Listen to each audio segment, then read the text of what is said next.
21 this year and still shocking the grown-ups. This is the show that nearly didn't happen. The organisers thought of cancelling after the March quake, but hardware and software makers are still putting Japan first. Sony's releasing the PS Vita handheld here on December 17th.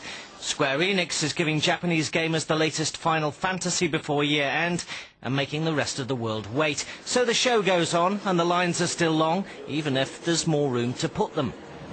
One of the first things you notice when you enter the Tokyo Game Show are the wide open spaces. The booths are here, but most of them are smaller than last year. The second thing you notice, the special area set aside for games played on smartphones and tablets, growing in importance. And everyone's in on that act. You've got Sony Ericsson with games for Xperia here, a booth almost the same size as the one showing off the new PS handheld. And the last thing that you notice, this enormous booth slap bang in the centre here. This is Gree. It's a social network gaming site taking their games into the heart of core gaming central.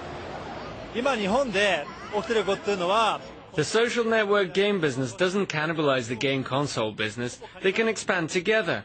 In fact, their combined growth in the past year has doubled. I expect demand for all types of platforms to expand. As a game maker, we want to create games for all the platforms and remain the top seller in the industry. Sony and Nintendo are focusing on portables this year. Microsoft doesn't have one, or any new hardware, but it says updates to best-selling software like Gears of War, Forza and Halo will help it sell more Xboxes, and it's not threatened by social gaming.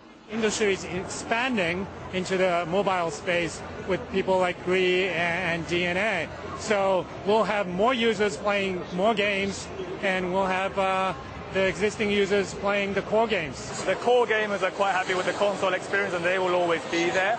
It's just that it's not really that big a growth market anymore. The growth is coming from the casual segment. With the advent of smartphones, one would like to think that casual gamers eventually become core gamers at some point in time, which will be a benefit for the Sonys and the Microsoft of the world, but it will take a while for that to happen. Next year, the world outside Japan gets its hands on Sony's Vita. The whole world gets Wii U, an update on the Nintendo bestseller aimed at dragging in core gamers. As for Gree, after selling Japan on the delights of cheap and simple games, it's got its eye on world domination with deals in the US, China and Southeast Asia, and plans to make half of its sales outside Japan in the next 3 years.